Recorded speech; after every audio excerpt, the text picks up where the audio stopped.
I've watched hours of police interrogations, but nothing could have prepared me for this one.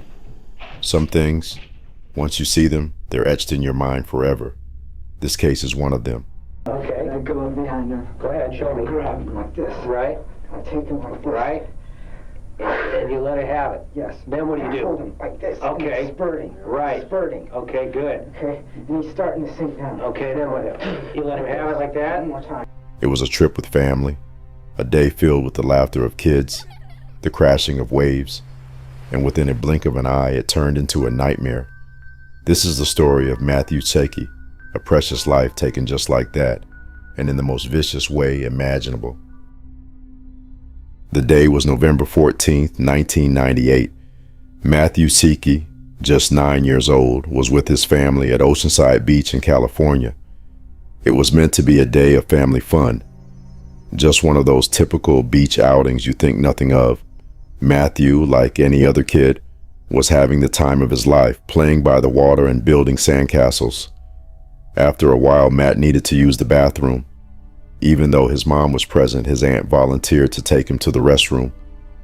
Once they got to the bathroom, she encouraged him to be a big boy and go into the men's bathroom alone while she waited outside. But little did she know it would be the last time she would see Matthew alive. A killer was already lurking. Inside the bathroom was a 20-year-old drifter and drug abuser named Brandon Wilson. Armed with a 6-inch knife, he followed Matt into a toilet stall, and just before he was about to use the urinal, Wilson snuck up behind him, pulled his head back and slashed his throat from ear to ear and stabbed him 4 times without ever making a sound. After he quenched his thirst for murder, Brandon left the restroom, walking past Matthew's aunt and saying, "What's going on?"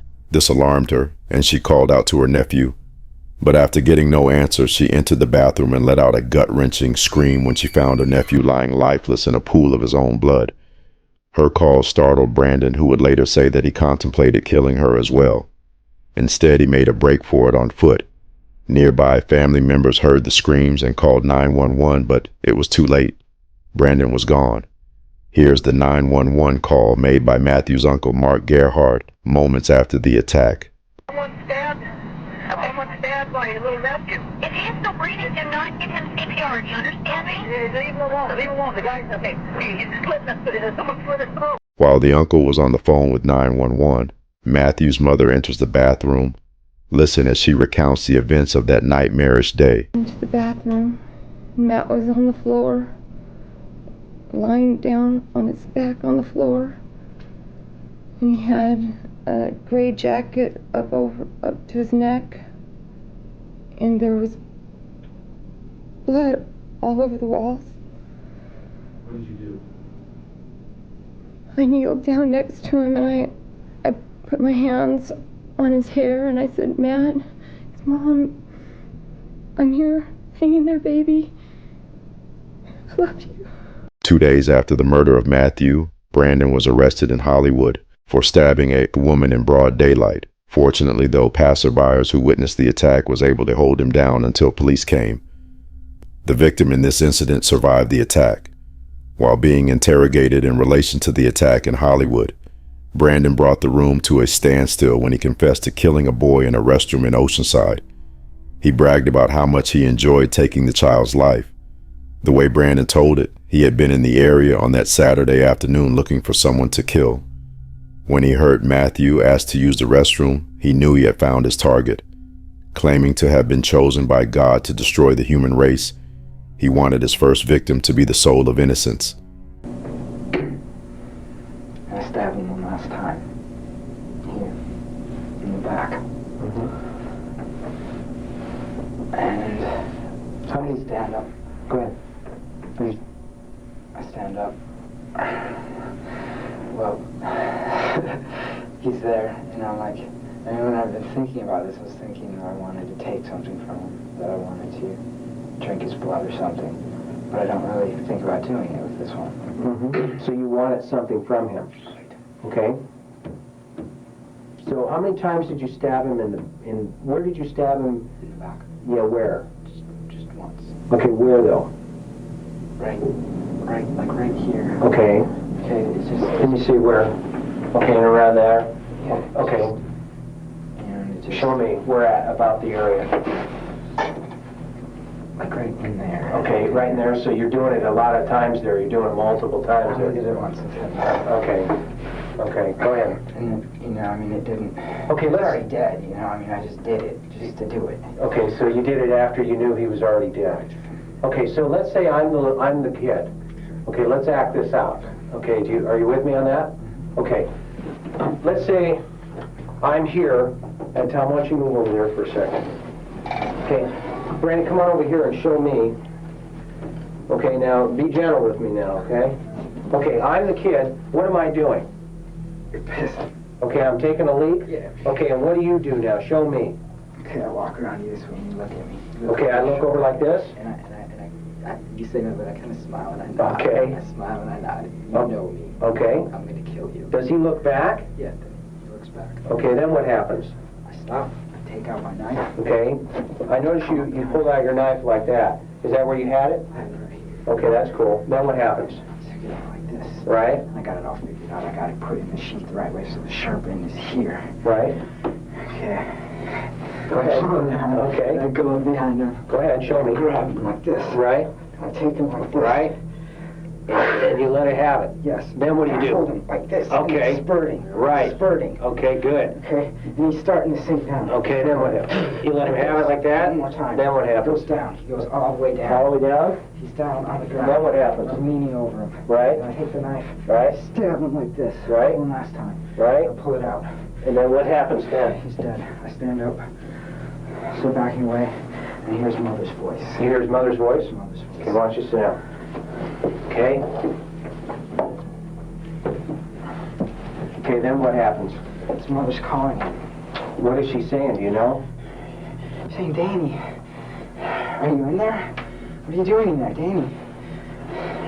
Okay. And I think, what am I going to do? I'm going to kill her. I have to kill her, you know. Should I wait for her to come in here and kill her in here? But I got this energy flow and I can't stand still. I Right. can't. So I go out. You've got this rush. Yeah. Okay. I have the knife in my hand and she's standing there. And she's looking at me. And at first there's fear, but I run towards her and I get right up next to her. And I look at her and I go, what's going on? And her eyes get big and get excited and happy. Her eyes get so happy. Okay. Okay? Right. But I just run. I don't kill her. I just run. You ran? Yeah. Okay, where'd you run? I ran. There's like a big RV park there, and there's like the water there, right? So I ran around to where the RV and the water come together. So I like trapped myself. I couldn't. I was going the wrong way. So you knew you were trapped? Yeah. Okay, so what did you do? I thought for a second about jumping into the water and swimming. Right. Because I was like, shit, if I go back that way and going back towards these people, they're gonna catch me. I'm like, fuck, I'm not gonna jump in the fucking water. I mean, I gotta get back to my motel room. I don't wanna walk down the street fucking soaking wet. Right. So I run back towards her. And she goes in the bathroom and she comes out. I mean, she doesn't stay in there, you know, for a second. She just sees it and she comes out screaming. Okay. She's screaming and she's screaming. What she's screaming is, Danny's gone. He's gone. Mm-hmm. And she runs.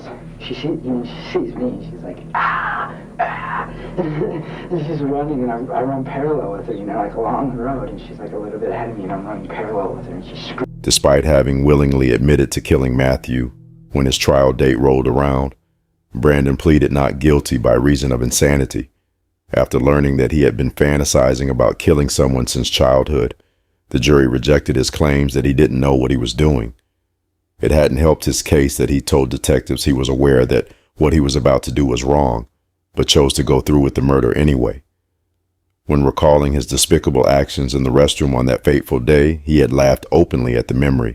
Well, I'd like to say that I feel no remorse whatsoever for what I've done. I would do it again in a second if I had the chance.